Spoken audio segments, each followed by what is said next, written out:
Voilà, donc alors aujourd'hui, on va parler d'un sujet qui est très important, presque aussi important que les cartes de visite, c'est les flyers. Alors, les flyers, ça paraît tout bête comme ça, mais c'est pas si facile que ça à créer un flyers, un tract, on appelle ça un peu, ouais. C'est différent de la brochure, hein, par contre, hein. Ce qu'on va parler essentiellement ici, c'est le tract. Parce qu'il a un objectif bien spécifique propre à lui. La brochure a un autre objectif, en fait. Et je vais vous donner oui, 21 conseils là pour réussir vos flyers. Euh, et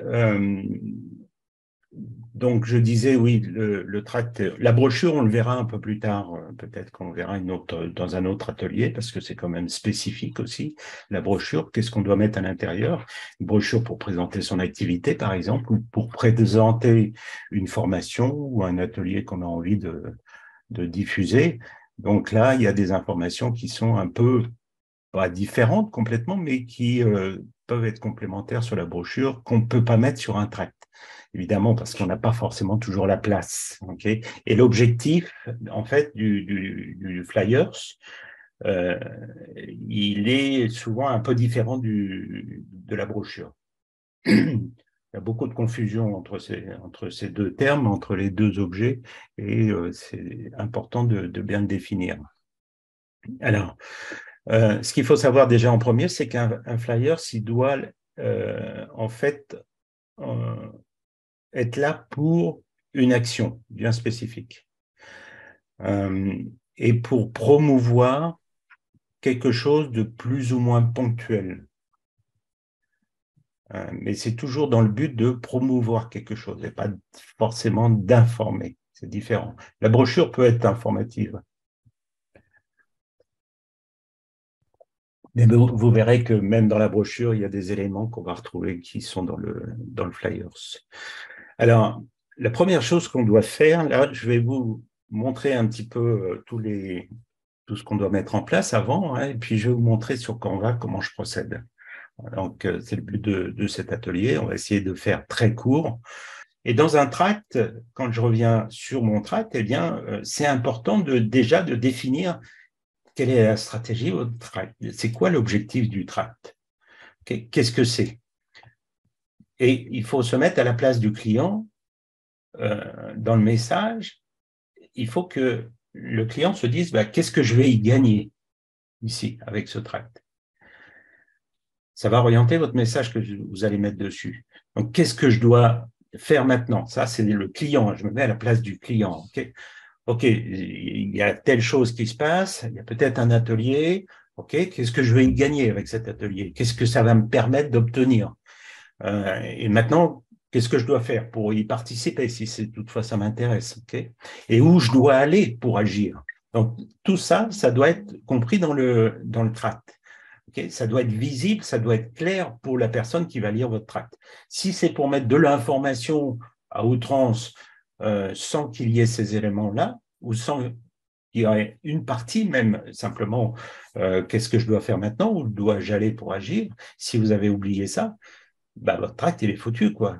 C'est dommage. C'est-à-dire que c'est peut-être une information, mais de l'information, on en a plein. Qu'est-ce qui va faire la différence dans l'esprit de la personne qui va vraiment lire votre tract? C'est ça qui est l'objet de cet atelier ici.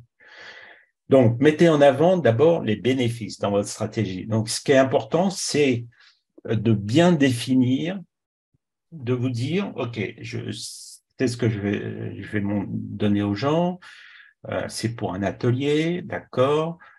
Qu'est-ce que mon client va y gagner de venir? Donc, c'est là qu'il faut réfléchir en termes de bénéfices et non pas d'avantages. On travaille ça hein, dans nos accompagnements. C'est vraiment quelque chose qui est difficile à comprendre, à assimiler parce qu'on ne sait pas faire les différences entre, par exemple, ce que c'est-à-dire la description d'un service, quels sont les avantages du service et quels sont les bénéfices. C'est trois particularités bien différentes, mais qui ont vraiment leur, leurs caractéristiques qui leur est propre. Ce que c'est quoi? C'est un service, c'est un atelier où on va pratiquer un exercice de sophrologie, par exemple. Ça, c'est ce que c'est. Okay, je prends cet exemple de sophrologie. Hein. L'avantage, c'est quoi? C'est, grâce à cet atelier, vous allez pouvoir savoir, et c'est ce qu'on va faire dans cet atelier, vous allez pouvoir savoir respirer ou vous détendre en 5 minutes, par exemple. Ça, c'est un avantage. Okay, mais les deux premiers, ça ne parle pas vraiment aux gens. Ça n'a pas beaucoup d'impact, en fait. Je parle toujours en termes de, comme si c'était un voyage. Vous partez d'un point A et vous allez arriver à un point B. D'accord? Le point B, c'est la destination.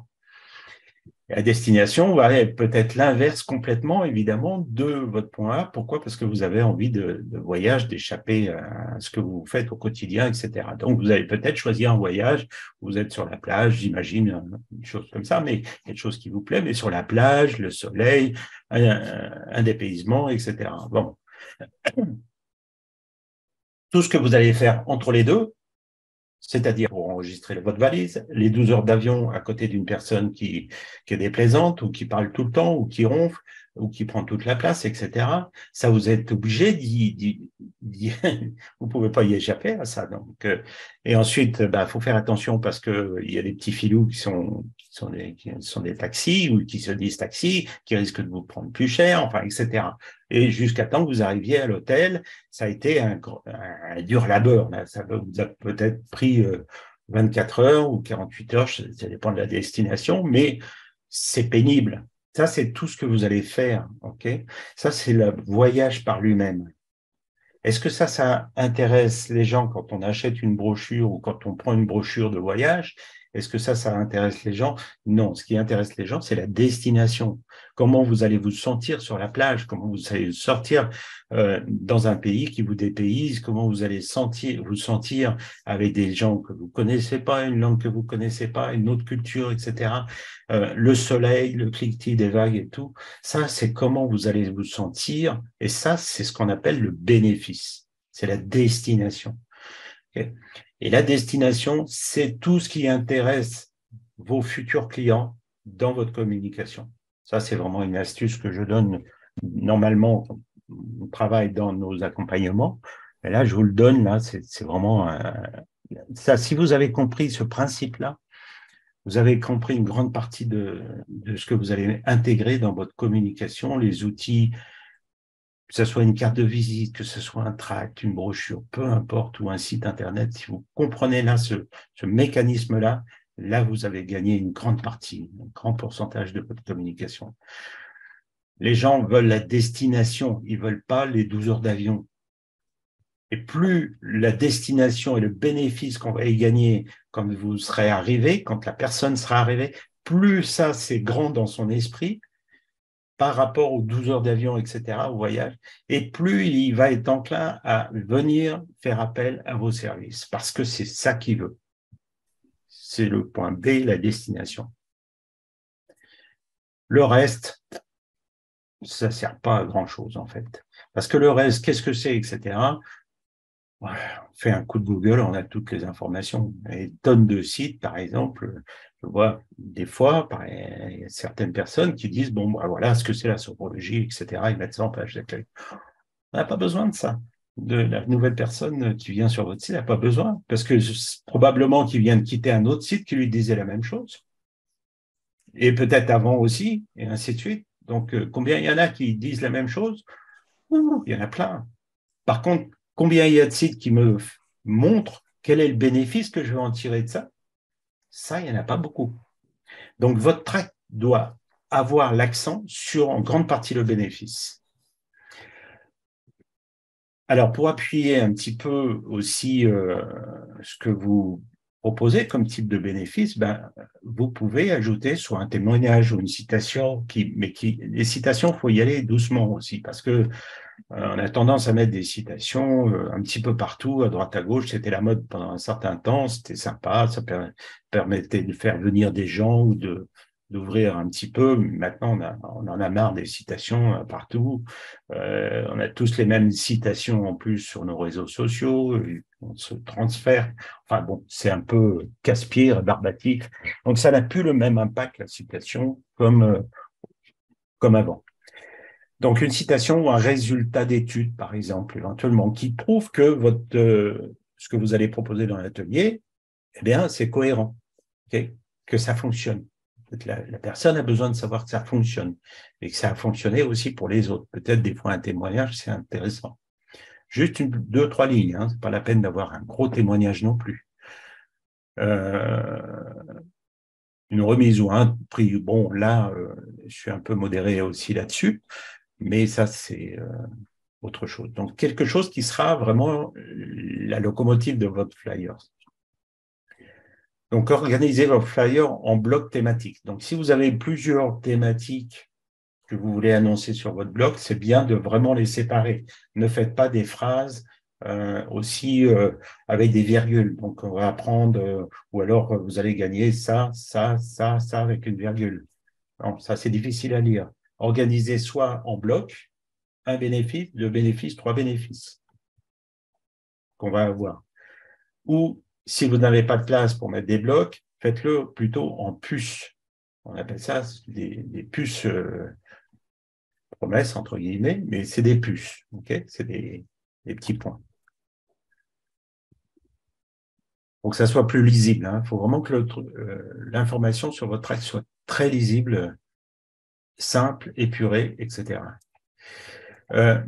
Mettez en avant les éléments essentiels, en grande partie. Je me souviens que souvent l'œil est attiré par le haut gauche. C'est un peu comme sur un site internet. Tout ce qui est important, il faut le mettre en haut à gauche. Tout ce qui est moins important, en bas à droite. Je me souviens, on a fait beaucoup de salons aussi avec mon ami qui est homme de médecine. Et sur les salons, j'avais vu un gars qui proposait éventuellement de déposer nos tracts. Okay, vous avez peut-être déjà vu ça. Hein. Et il me disait, la partie la plus importante, c'est le haut. Pourquoi? Parce que les tracts, évidemment, dans les supports, là, se chevauchent. Et il me dit, si tu dois mettre un message, le gars, il me dit, mets-le en haut, principal. Okay, mettez pas l'information essentielle en bas. Pas trop d'informations non plus. Vaut mieux mettre que des titres ou des sous-titres, mais pas plus. Ou une phrase simplement qui va décrire le bénéfice. Ne mettez pas tout un tas d'informations, comme j'ai vu des fois, trop de texte, quoi. Ça ne sert pas à grand-chose. Il faut enlever ce qui n'est pas nécessaire dans votre texte et en faire que simplement une phrase. Trop d'informations tue l'information. Steve Jobs disait toujours le plus difficile, c'est d'en enlever. C'est pour ça qu'il a gagné une grande partie du terrain. Pourquoi? Parce qu'il s'est adressé à des gens qui n'y connaissaient rien et qui avaient besoin de cette simplicité. Plus c'était simple, les gens qui ont un peu maintenant, ils l'ont choisi par sa simplicité et sa philosophie. Donc, et ils ne veulent plus changer parce que ça leur semble trop compliqué. Pourtant, il y a les mêmes fonctionnalités à l'intérieur. Donc, faites relire votre flyers par une personne extérieure en lui posant les bonnes questions. C'est-à-dire, qu'est-ce que ça t'inspire? Est-ce que tu penses que ça t'évoque un bénéfice? Ou est-ce que simplement c'est sur ce que c'est, etc. Il faut que dans les 3 secondes, en fait, la personne à qui vous posez la question, observez ce que la personne va vous dire, quelle est son impression dans les 3 secondes. Au-delà de ça, le tract risque de partir à la poubelle. Utilisez le recto verso si c'est faisable, si c'est utile, si